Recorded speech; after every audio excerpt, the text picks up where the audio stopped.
مولانا فضل الرحمن وایي چې زه اسلام راولم او د اسلام دپاره کوشش کوم. زه د علماو ډېر زیات قدر کوم او د هغې قیمت او د هغې په ویلیو باندې زه ډېر ښه پوهېږم او د هغې سره زما نه ډېر څوک مینه نه ساتي د علماو سره. او زه عالم هم پیژنم، شکر الحمدلله. مسلمانان یو موږ ټول صحیح ده جي. داسې راځي چې یاره د صدر کرسۍ چې کومه ده د مولانا فضل الرحمن ته میلاو شي یا زرداري ته، خو میبي چې مولانا فضل الرحمن ته میلاو شي او په هغه سره سره 2-3 وزارتونه چې کوم دي هغه نور هم مولانا فضل الرحمن ته میلاوېدو چانس شته. د پارټي یعنی متحده حکومت چې کومه دی اوس خو متحده حکومت دی ځکه چې متحده پوزیشن خو ختم شو، مذاکرات په دې خبره باندې روان دي او کیږي. او مولانا فضل الرحمن چې کومه دی هغه وایي چې ماته د یعنی د بلوچستان د گورنرشپ چې کومه دی میلاو شي او د کې پی هم اندازه داسې ده، نو میبي چې هغه ته یو طرف ته میلاو شي. مولانا فضل الرحمن وایي زه د اسلام دپاره لګیا یم. دین اوس یو څو خبرې چې کومه دي زما ذهن کې راځي، یو څو سوالات چې کومه دي زما ذهن کې راځي چې زه یې وکړم. خدا به تاسو چې کومه دی یعنی یو قسم لا په بغض او په کینه کې به نه اچوئ، ځکه چې زه زیات تر ناقد یم که نه، او دا زما عادت دی. بس پته نه لګي تنقید کوم خلکو باندې، خو تنقید برای اصلاح کوم، صحیح ده جي، خو کینه او بغض نه ساتم.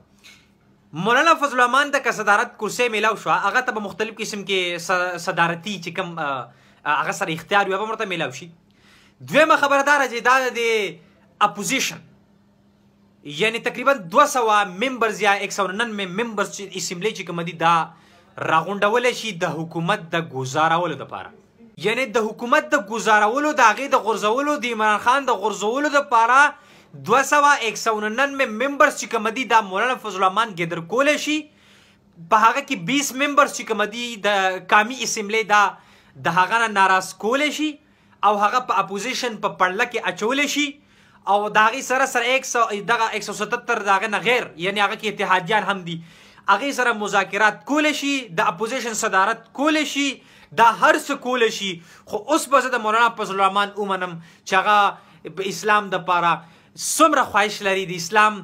دپاره څومره کوشش کوي، هغه په دغه قامي اسمبلی کې کم کم بلونه چې کوم دي د دغه خلکو نه پاس کولی شي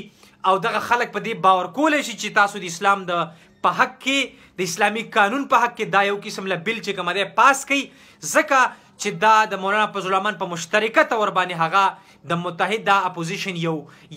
لیډر منه او اوس چې کومه دی هغه ته هم یو لوی مقام چې کومه دی په اتحادیانو کې مسیل دی، په ملګرو کې مرته هم مسیل دی، او د هغې سره سره نور چې کوم ناراضه راکین دي د پی ټي آی هغه کې هم ورته یو غلوي مقام مسیل دی. که چېرته دا کولی شي نو ډېر بهترین بلز چې کومه دي هغه د قامي اسمبلی نه د اسلام په حق کې دا پاس کولی شي او ډېر حده پورې د اسلام خدمت کولی شي. صحیح جي، نو دا خو به موږ مخکې ګورو چې آیا څه کوي. اوس دویمه خبره دا ده دا د شرابو لایسنس چې کومه دي هغه حلال دی، یعنی په مدني په ریاست کې یا ورته وایي په اسلامیک ریپبلیک اف پاکستان کې د اسلام د شرابو لایسنس چې کومه دی دا بالکل حلال دی. دا تر څومره حده پورې د اسلام دغه پالو کولی شي او دغه شرابو لایسنس چې کومه دی هغه د اسمبلی نه یعنی دا بل پاس کولی شي چې نن نه بعد به چې کومه دی شراب مکمل طور بر بین وي او د هغې لایسنس په مکمل طور پر چې کومه وي ختم وي، که هغه غټ دی که وړوکی یو چاته به نه ایشو کېږي. دویمه خبره یعنی په دې ګناه کې چې کوم دی موږ ټول اخته یو، الله تعالی دې موږ ته معافي وکوي انشاءالله تعالی. زه غواړم چې نور ملګري به ما سره په دې کې مدد کوي او موږ به ځان لپاره دعا کوو چې موږ ټولې ګیرې پرېږدو. صحیح ده جي. فضل الرحمن ته زه دا یو قسم له دا سوال هم زما دی، زه غواړم چې مولانا فضل الرحمن په اسمبلی کې د ګیرې خلاف یو بیل چې کومه دی هغه پاس کړي چې یاره ګیره به چې کومه دی د ګیر خرلو خلاف چې هغه به ګیره به نن نه بعد په پاکستان یعنی اسلامیک ریپبلیک پاکستان کې ګیره څوک نه خري، که چا وخروله نو سر به ترې خرلی کېږي او د هغې سره سره پخر به سورولی کېږي او نور چې کوم سزاګانې اسلام مقرر کړي دا خیر ماسې فن انداز کېږي. صحیح ده جي، نو هغه ته به سزا میلاویږي. صحیح ده. او دریمه خبره دا چې چا د نن نه بعد چې کومه دی حرامخوري وکړه، چا پرایسز چې کومه دي هغه سیوا کړه یا چا قبضې وکړې چې کوم قبضه مافیا ده هغه ته به دا قسمه سزا چې کومه دی هغه میلاویږي. او د هغې سره سره دا چې څومره علما دي د مدارسو د دوی تنخواګانې به چې کومه دی مقرر کېږي لکه څنګه چې عمران خان کوشش کړی، او د هغې سره سره بلا داسې نورې خبرې دي په سکولونو کې به چې کومه دی یعنی اسلامی اصلاحات چې کوم دي دا راوستل دا ټول چې کوم دي مولانا فضل الرحمن کولی شي که چېرته وغواړي چې یاره دا د قامي اسمبلی چې کوم ممبرز دي د هغه نه دا بلز چې کوم دي پاس کي او نوې خبرې یعنې موږ چېرته لیدلې نه دي چې هغه صرف د اسلامي سټیټس کې وي خو هغه سټیټ چې هغه د مدني د ریاست په طرز وي هغه دلته کې پیدا شي او مونږ یې وینو نو مونږ به ومنو چې مولانا فضل الرحمن واقعي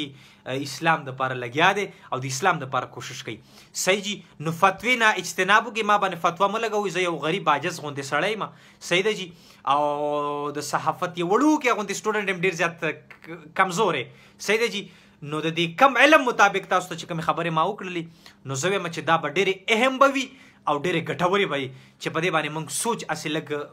یو 10 منټه یا 15 منټه له وکړو صحیح جي نو که ویډیو م خوښه شوي شیر یې کوئ ډېره مننه ډېره شکریه جي